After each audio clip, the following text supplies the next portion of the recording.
दोस्तों, हमारे चैनल पर आपका स्वागत है। हम ये भी भूल जाते हैं कि क्या सही है और क्या गलत। आज गौतम बुद्ध की कहानी हम आपके लाए हैं। उस कहानी से हम आपको यही बताना चाहते हैं कि किस तरह आप अपने अंदर की वासना पर काबू पा सकते हैं। वासना किसी भी तरह की हो, उसे पर काबू पाना बहुत जरूरी है। एक बार की बात है, गौतम बुद्ध किसी गांव में प्रवचन देने गए। उनकी बातें सुनने के लिए गांव के सभी लोग उनके पास आए। जब बुद्ध का प्रवचन पूरा हुआ तो उनके पास एक लड़का आया, जो कि बहुत परेशान और बेचैन लग रहा था। वह बुद्ध के पास आया और उनके चरणों में सर झुकाकर बोला, भगवान, मैं अपने मन की अशांति से मुक्त नहीं हो पा रहा हूं। मुझे हर समय काम वासना के विचार सताते रहते हैं। मैंने बहुत कोशिश की, मगर फिर भी मैं इनसे पीछा नहीं छूटा पा रहा हूं। अब आप ही कोई मार्ग बताएं। बुद्ध ने उस लड़के की तरफ देखा और बोले, पुत्र, वासना एक ऐसी आग है जो किसी भी मनुष्य को अंदर से जलाकर रख देती है। वासना किसी भी तरह की हो सकती है। धन की वासना, काम वासना, सत्ता की वासना, प्रसिद्धि की वासना। इस वासना के जाल से बाहर निकलने के लिए मैं तुम्हें एक मार्ग बताऊंगा, लेकिन उससे पहले तुम्हें एक काम करना होगा। यहाँ से कुछ दूरी पर एक जंगल है और उस जंगल के अंदर फूलों का एक सुंदर सा बगीचा है। तुम वहां जाओ और उस बगीचे से मेरे लिए एक सुंदर सा फूल ले आओ। बुद्ध की बात मानकर वह युवक चला गया। जंगल में कुछ दूर पहुंचने के बाद उसे बगीचा भी मिल गया। उस बगीचे में बहुत से सुंदर फूल लगे हुए थे। हर फूल की सुगंध और चमक उसे अपनी ओर आकर्षित कर रही थी।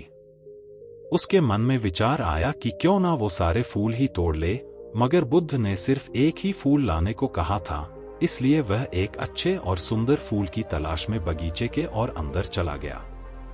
अंदर उसे एक फूल मिला जो बहुत ही ज्यादा मोहक और आकर्षित करने वाला था।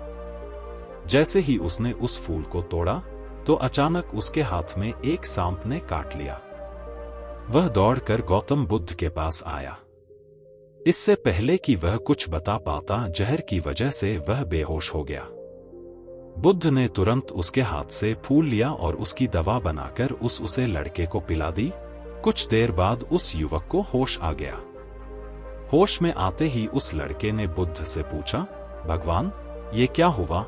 मैं तो सिर्फ एक सुंदर सा फूल तोड़ रहा था, तो बदले में मुझे जहर क्यों मिला? उसकी बात सुनकर बुद्ध बोले, इसका कारण है तुम्हारी वासना। जब तुम बगीचे में गए तो किसी भी फूल को तोड़ कर ला सकते थे, लेकिन फूलों की खूबसूरती ने तुम्हारी वासना को बढ़ा दिया और तुम उस फूल की तलाश करने लग गए जो तुम्हारी इस वासना को शांत कर सके, और उसके बदले तुम्हें यह सब मिला। यह फूल उस वासना का प्रतीक है और ये जहर उस वासना का परिणाम। अगर तुम्हारा अपने मन और विचारों पर काबू होता तो यह स्थिति नहीं आती। इस वासना से बचने के लिए तुम्हें ध्यान करना होगा और भक्ति के मार्ग पर चलना होगा। इससे तुम्हारा मन शांत रहेगा और तुम अपने विचारों पर काबू कर पाओगे।